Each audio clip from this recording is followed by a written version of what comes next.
Hello, welcome back to the David Watson podcast. And for reasons that will become apparent, I'm not going to pronounce the name of who I was speaking to, the most amazing, lovely lady. Largely because we had to rehearse me saying her name. And I'm not going to risk it because it was an amazing, beautiful conversation, and her parents are French pianists.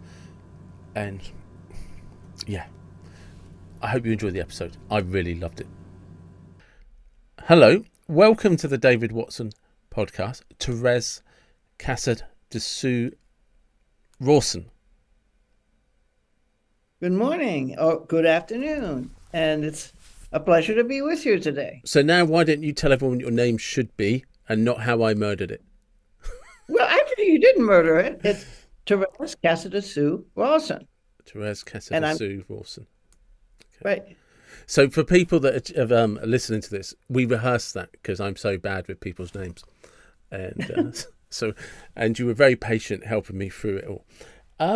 But it's interesting, just quickly before we get into the book and your grandmother and you, we just had an interesting conversation about music and how there is a sound that people can hear music in different ways. And if you don't hear it in a certain way, and we were talking about me because I would technically be classed as tone deaf, I guess, you can't teach it, and people can either hear something or they can't.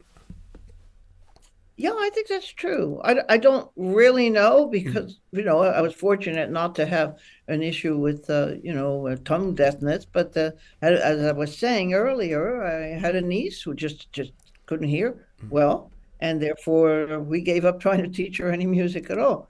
And she wound up doing other things. She liked acting. Yeah, And that went well for her. that's good. That's good. So we're going to talk about my musical notes. How is it pronounced in French? Because I know I have seen it was translated in 1989, originally published in 1989 in French. So how is it Right, pronounced right. in French? It's kind of a long story because, it was called in French, Mes Noces Musicales. And that we thought that, frankly, a musical wedding or a musical marriage was not a terribly good title. And so we came up with My Musical Notes, which does indicate that it is a book, a memoir about my mother's musical career. However, you should say that one of the themes throughout the book is it's really a piano love story Okay. between my father and my mother. That's why the original interviewer, because this book came out of interviews with a broadcaster who was a specialist at Radio France in classical music. And she said to my mother, who was a friend, she said, have you ever thought of writing memoirs? And my mother said, I don't have time for things like that. I'm busy with performing and teaching and whatnot. And she said, oh, well, Gaby, we can just take out a tape recorder and I will just talk with you and you just see what you remember. And my mother said, well, I might need a little help. And she said, well, I know you told me once that you used to write every day something in a notebook, like a little diary kind of thing about your activities. And she said, oh, I have all of those going back to the 20s. And Robert, my husband, my father, was also very diligent about taking notes every day of what he was doing. So it helped a great deal with the timeline, if you will, of remember, for instance, that they traveled to Egypt in the early 30s. I mean, all Oh that kind of wow. detail in the book. So that's how it came to be. And then this year, uh, 2024, is the 25th anniversary since my mother passed away. And my sons and I thought, we'd like to do some kind of tribute or something. And, I had the book published, but no, not published, translated in English, because my parents had so many students in America and even younger students with an organization I'm still involved with called the Fontainebleau Schools. And I'll get to that later. And so we thought we really an English translation is necessary. So I had that done in 21, 22, right, during the end of COVID. And then it kind of sat on the shelf. And then we said, we should try to get the book published.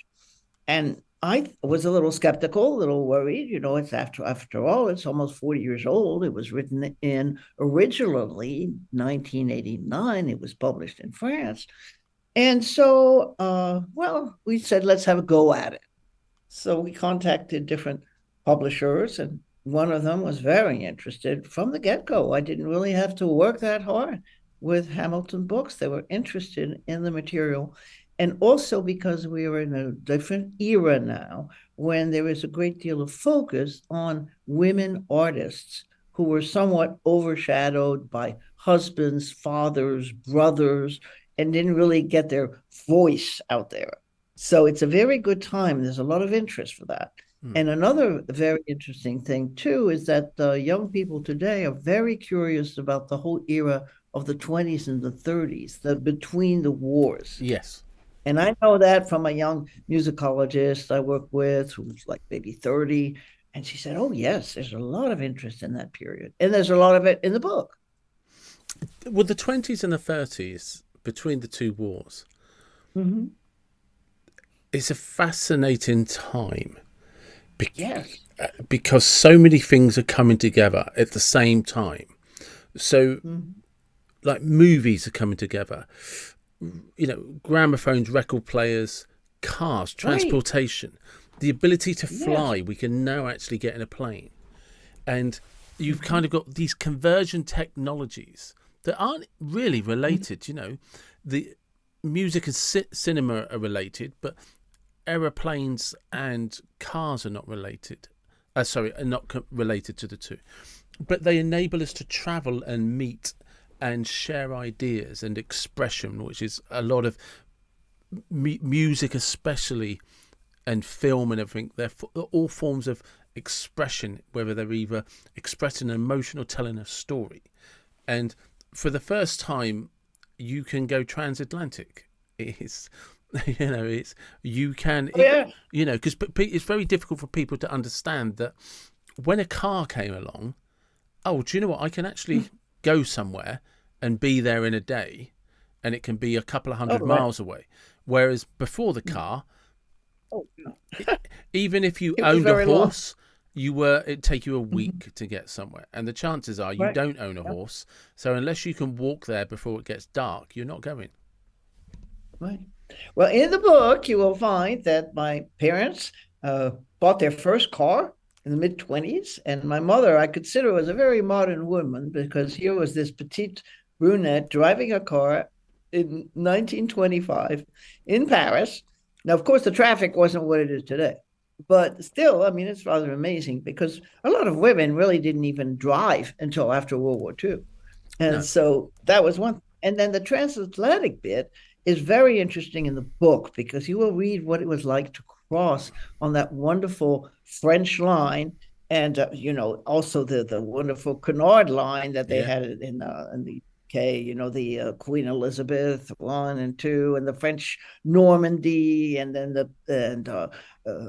gosh, what was the other one called? There was the France. There was the different of these wonderful ships. Yeah, they were incredible. And they loved these crossings. And it was interesting because you met all sorts of celebrities. And these celebrities were hosted by the captain. And there was a host table, a captain's table. And they all, you know, had a wonderful, elegant party on board. Crossing was only about 5.5 days. It wasn't that long. But my parents started touring to the U.S. regularly every year in 1935. So tell everyone who your parents are. Okay. Well, my father was Albert Casadesus, and he was an internationally renowned pianist whose career was basically from 1921, 22 until he passed away in 1972.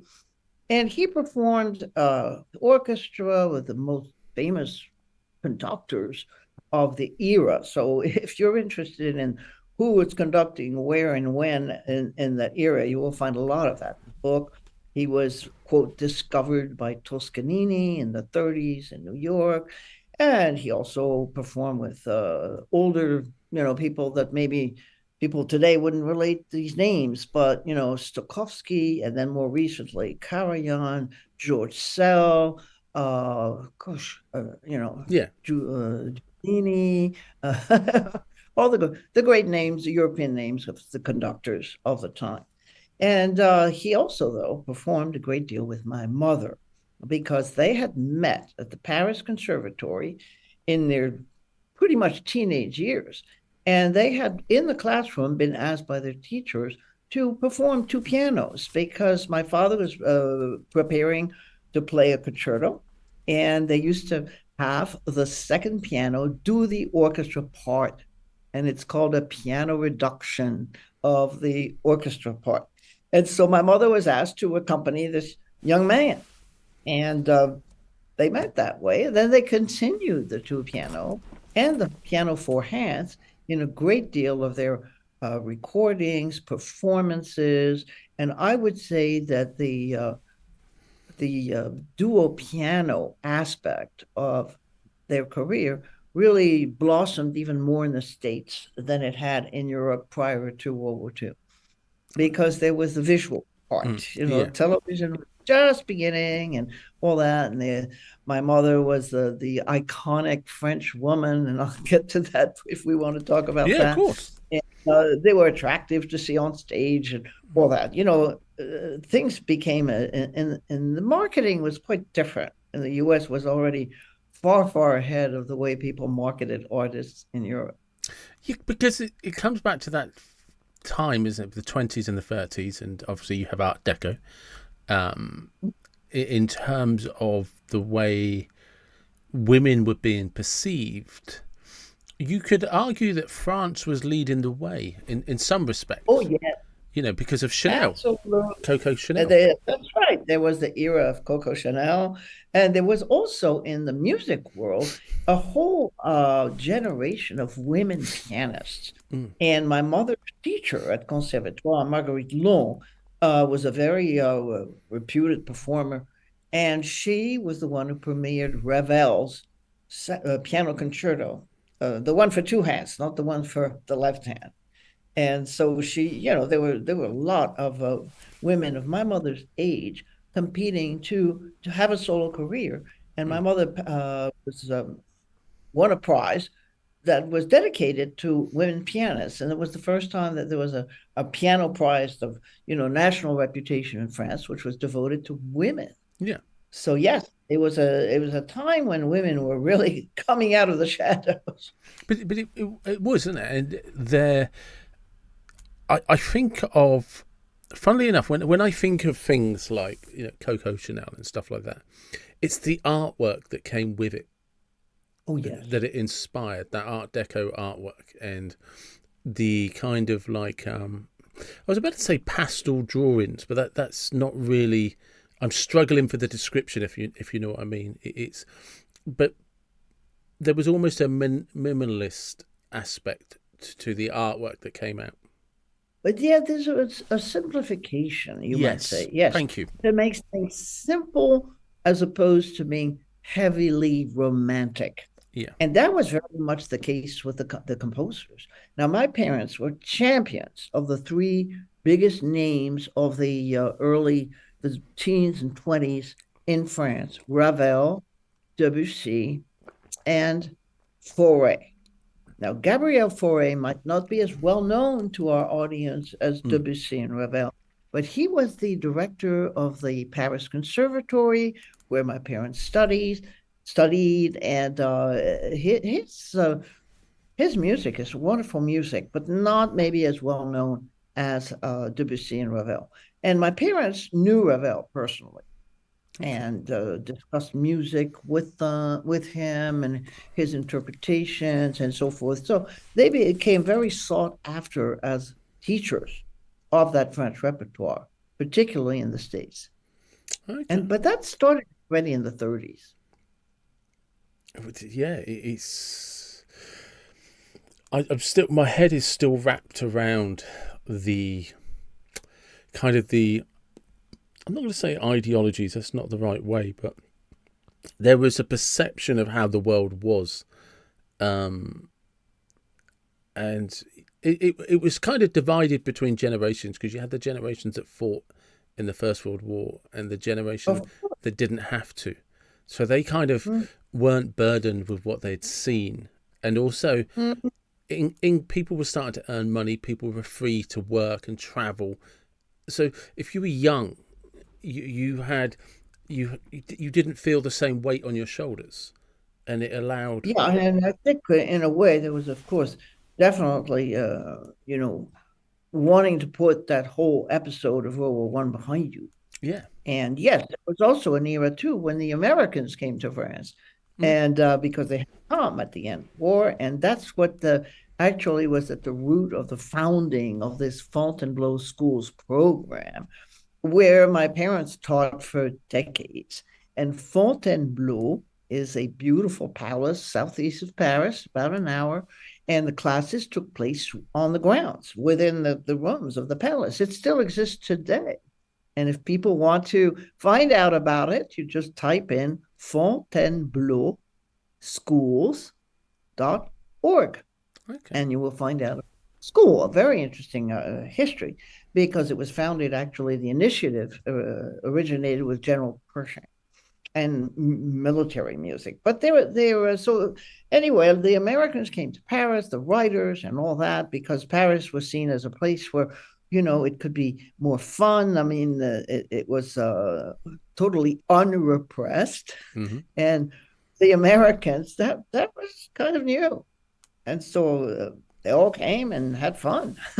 And it was the France was considered sophistication. Oh yeah. It's and that can't be understated, because one of the things I don't think people necessarily appreciate, but when you, and I know I've already mentioned Coco Chanel, but then there was the car manufacturers like Citroën, and that they always they really pushed for style and elegance, and there was a lot of that coming out from France. So what were your earliest memories? Well, my memories were not in France. No. Because I was born in Princeton, New Jersey, and I was born during the war years. And you'll say, well, why the war years? Well, because my parents had come to the States on their annual tour in January of 1940 with my brothers, thank goodness, who were much older than I, and they had not been left behind. And at that time, of course, there was not the full-fledged war, and they thought they would go back that spring to France. And then the Ministry of Culture said, well, you will not be able to do the summer session at Fontainebleau, which had been founded in 1921 and took place every single year. And the big name connected with that, by the way, for the audience, is Nadia Boulanger, because she taught there for decades, as well as my parents did. And she taught composition, and they taught piano. So anyway, back to that, they said to my father and mother, well, maybe you can try to do this Fontainebleau School program, which actually most of the students were in America. And that's what they did. So summer of 41, they did it in Newport, Rhode Island, and then 42 through 45 in Great Barrington, Massachusetts, which is close to the very famous summer festival called Tanglewood, which was already in full force in the early 40s.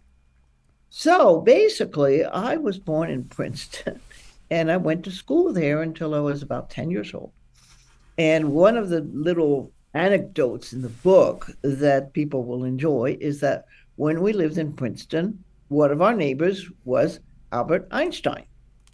And there was a huge community of expats around Princeton University, of course, about the Institute of Advanced Studies and so forth. So it was kind of a mecca, you might say, of intellectual and artists, writers, and so forth. And so as soon as somebody from Europe came to Princeton, there was like very quickly, you get little invitations to get together. And Einstein had a little tea with his sister he was living with, and they invited my parents to tea. And then Einstein said to my mother, I actually am a musician myself. I play the violin. And my mother said, really? Oh, yes, I love Mozart sonatas. And if you had a little time, maybe you'd come by some afternoon and we'll play some Mozart sonatas together. And they did. And of course, as soon as this was heard around Princeton in 1942, very quickly a place, a venue, which was a club, said, let's have a concert with Gaby and Einstein. And, we'll have it as a benefit for French relief, which was there were a lot of these things to help, Europe during the war and send packages of Yeah. food and so forth. So they had this benefit event. And there's a great picture in the book of this occasion Oh, with wow. Einstein and my mother on stage playing Mozart. Did you ever meet him?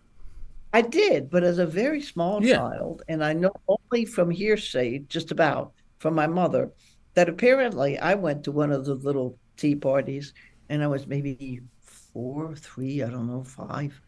And apparently I went and they were all talking, and I slipped to the floor and played with Einstein's slippers, which were lined, they were beautiful moccasins with fur. And then my mother, I could see my mother sitting across, looking at me like in a scolding way and said, don't do that. But, Kids are and kids. then I realized this was going on. And she said, oh, I love children. Let her play. Nice. So that's the memory, more or less, because I have to say I don't Yeah. No. physically No. remember. So, what are your early memories for you as a person? That is. Well, that, and then, of course, my parents playing the piano all the time. I remember, for instance, my nanny putting me to bed maybe 7:30 or 8, and after dinner, and my parents would play the piano for entertainment. I mean, they didn't, watch TV or they read books, but not, they Yeah. loved just to get together and play four hands. And they played transcriptions often of Mozart, Beethoven, because a lot of people don't realize that my father, Robert, was also a composer.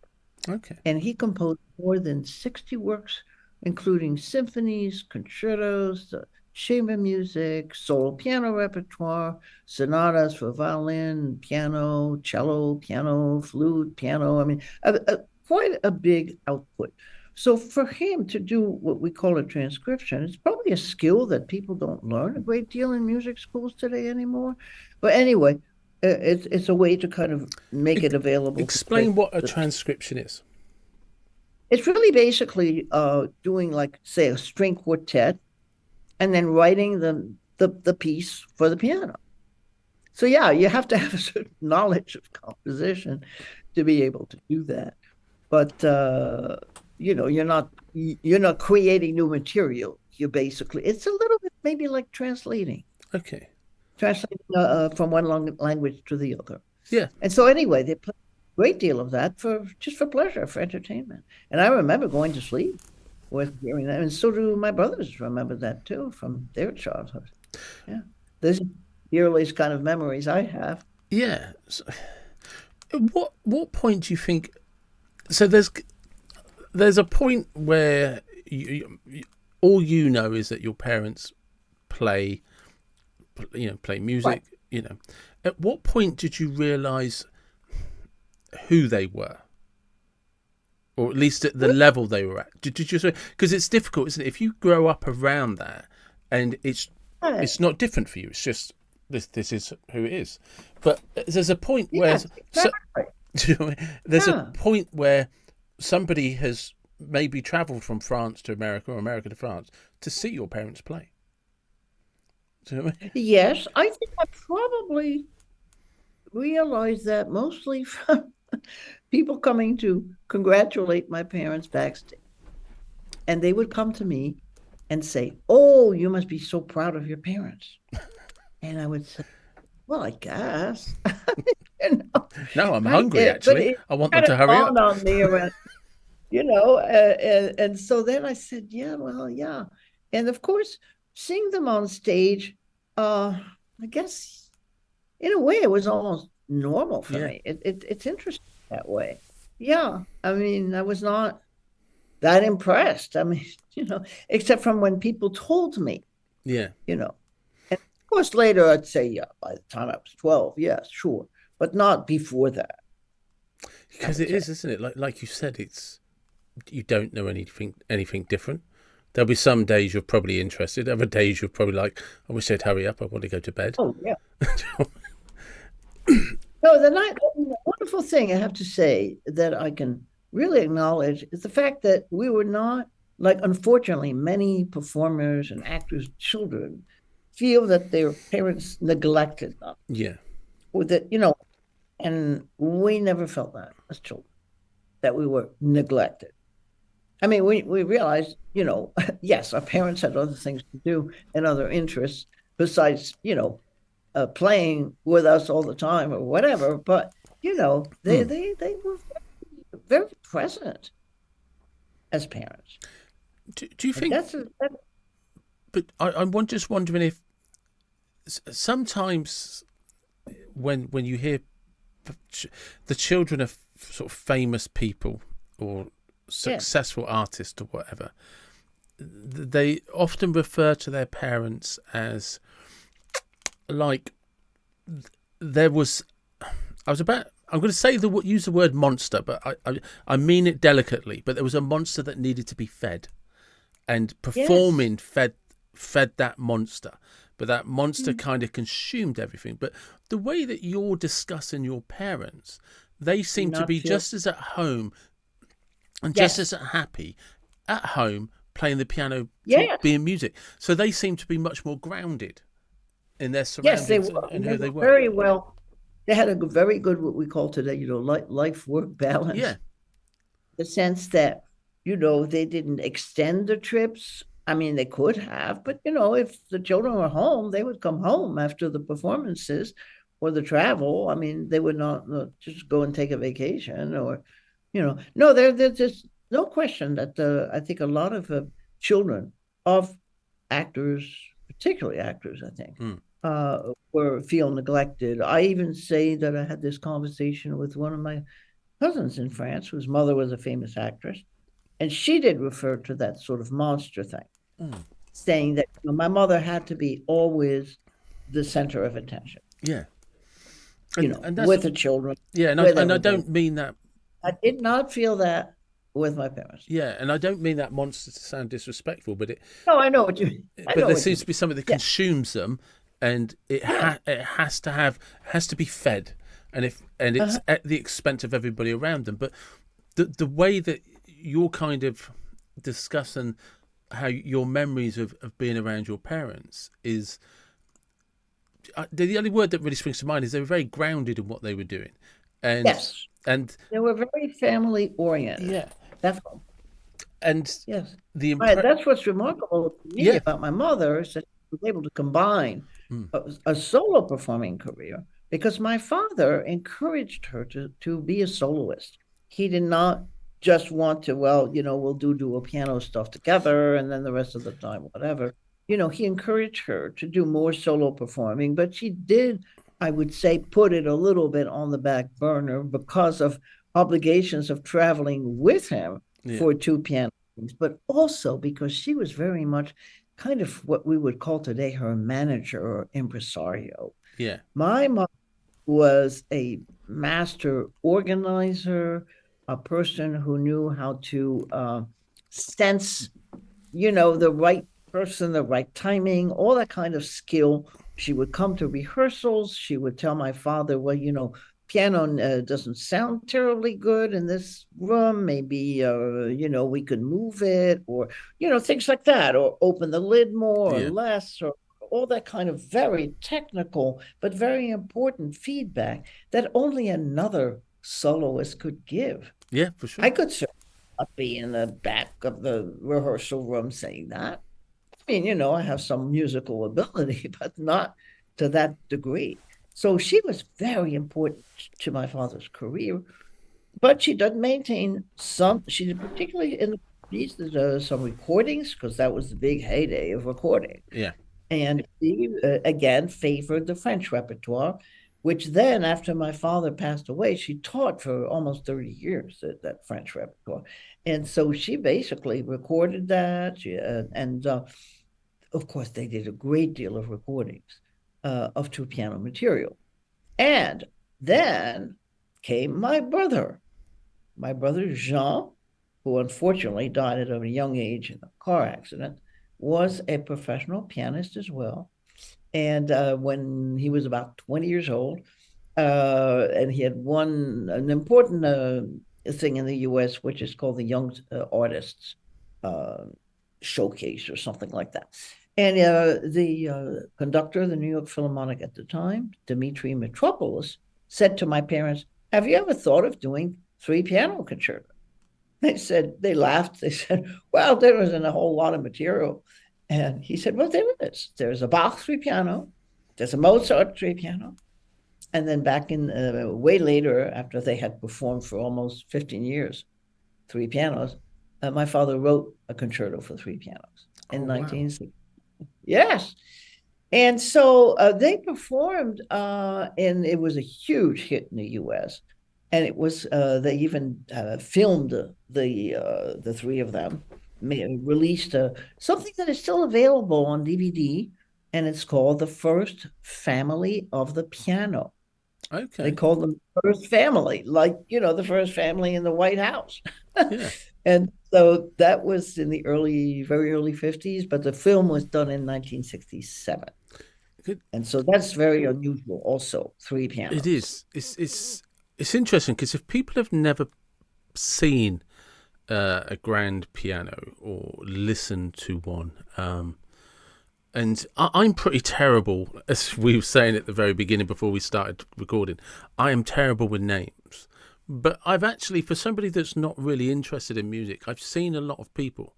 I was at the festival halls on the South Bank in London and seen a world-renowned pianist. Don't remember his name. Oh my goodness, yes. Yeah, exactly. And my friend next to me, who sadly passed away, a guy, Nick, he was in tears because of the music. And I remember watching this guy, and the piece of music he was playing, it was like something like 25 minutes long, and he's it's just consistent. And what's hard to explain to people, and I've been fortunate. I've been to Moscow and listened to opera. I've been to the ballet. I was fortunate enough to see Pavarotti before he died, and oh my goodness, and I would hold my hands up and say most of it's wasted on me because I'm not. It's just not like a burning ambition. I just take opportunities when they arrive. But what I was trying to explain to people, when it's most likely the science or the physics behind it is sound waves.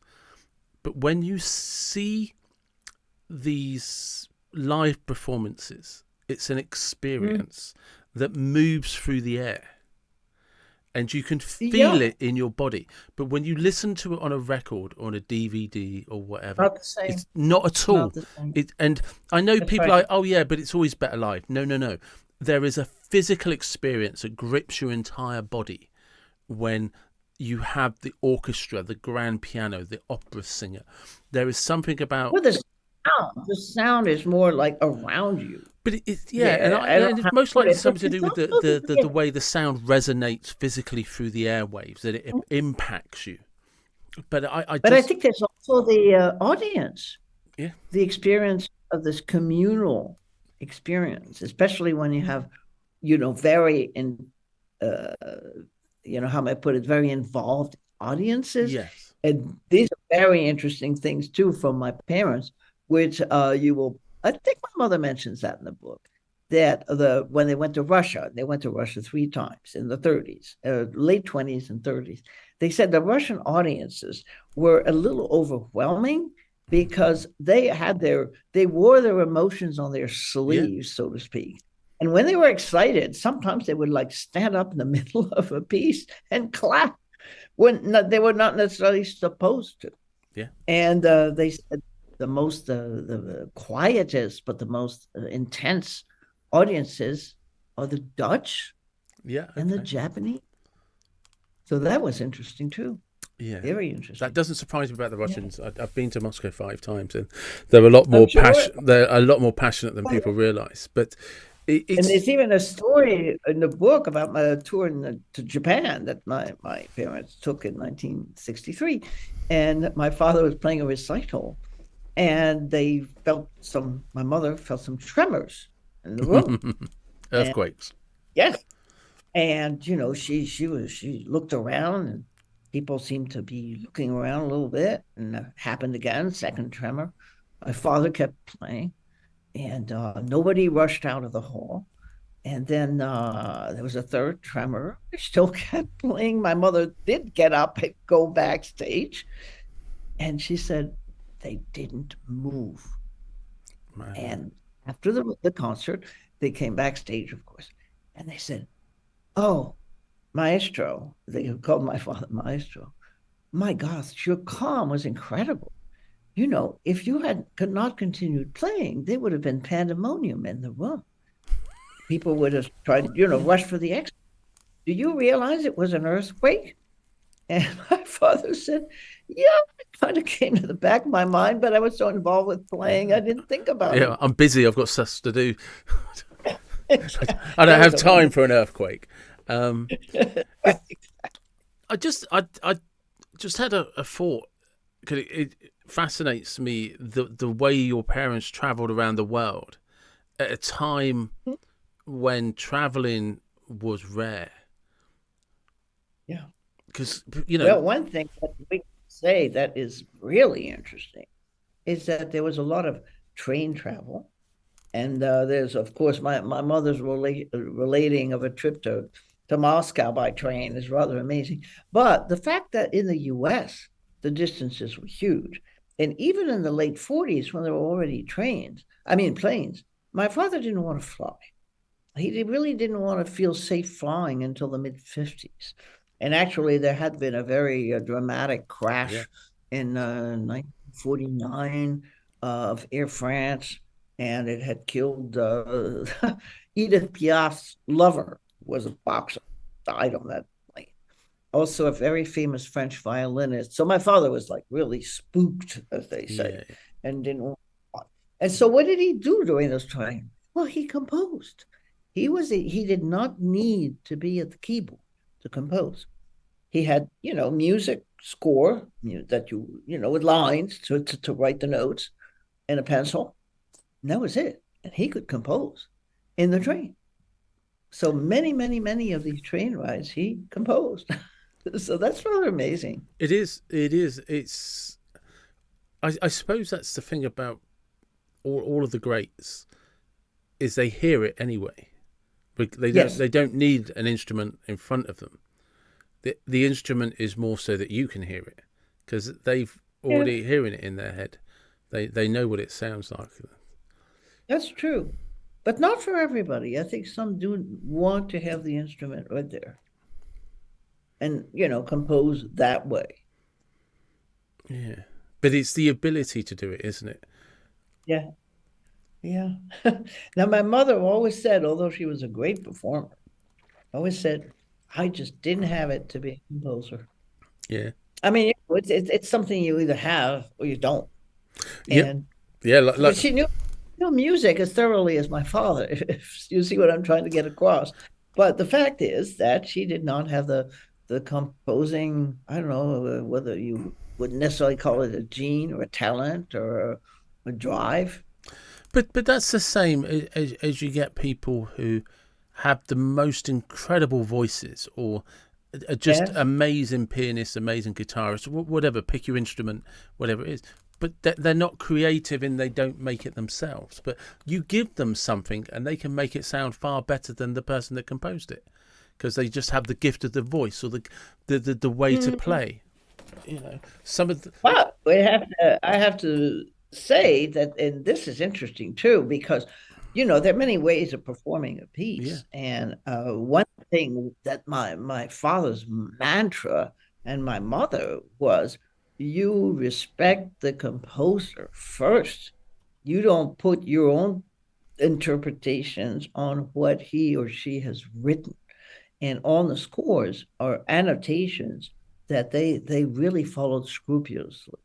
And they were very upset when they heard performers take liberties, as we might call it, showmanship, play something faster because it looks more glamorous, yeah. and things like that. Oh, they frowned on that. They really frowned on that. They really wanted to, you know, let the composer's voice come through exactly the way the composer had intended it. That was a very important tenet of their interpretation. Just switching to your parents, but not the music. Am I right in assuming that they really loved each other's company? Oh, yes, absolutely. Yeah, it was an incredible marriage because it was not just music, as you say. And yeah, they complemented each other very much. I mean, my father was maybe, you might say, more of a dreamer, maybe, somebody who didn't, I mean, yes, he liked being on stage and all that. I would say my mother was almost more, had the heart of a performer. She really said from a young age she liked being on stage and she liked being applauded. And she said that when she was 7 years old. And my father, well, first of all, my father came from such a lineage of musicians. So he grew up with uncles who were performers, and and so for him it was kind of a natural expression almost. And I think he was I don't know how important uh he was more in a dream world as a composer as well. Yeah, And that was one thing my mother regretted, was that he did not try to promote his own music at all. He was extremely modest about his own music. And so she devoted the years after she was widowed to getting his music performed. And I'm trying to continue that legacy as well, with younger students and yeah. introducing them to my father's works and so forth, because it is a shame that, and he could have, because, he had basically all these conductors, basically saying, what do you want to play? I mean, Yeah. it wasn't like, well, this week we're doing Mozart or, Brahms or whatever. It was, by the end of his career, it's not the end, but, maybe in the 50s and 60s, he had his choice of repertoire pretty much with the conductor. And they would maybe have a phone call or a letter and say, well, I think we should do the Schumann, or we should do the Brahms or the whatever. And it was almost his choice. And so he could very well have said, well, why don't we play my concerto? But he never felt good about doing that. And so my mother sometimes would hint, say, well, Robert has composed a wonderful uh, piano concerto, and, you But might want to take a look. that's You know beautiful. who took a look? Yeah, but that's Stokowski. beautiful, isn't it? When Yeah, you, Stokowski, who conducted the Philadelphia Orchestra. He said, oh, yes, I am going to perform Robert with Robert performing. So they performed his concerto, I think, in the early 40s. that's crazy. Yeah. But it is, isn't it? Because you couldn't imagine today in today's world an artist who has their own work staying quiet about it. That's true. That's true. I mean, it's Well, just there were some, yeah, who have composed and then performed because, they were conductors like Boulez. yeah. But I mean somebody like today who's young, born Oh, within the 21st century. You couldn't imagine them being famous, being a composer, or making whatever it is, and being silent about it. They'd be like, "No, that, we're doing my stuff." you'd be surprised. There are some young women composers. Actually, some of them have attended our Fontainebleau schools in the summer, who are getting quite famous. Like Carolyn Shaw is one, for instance. Okay.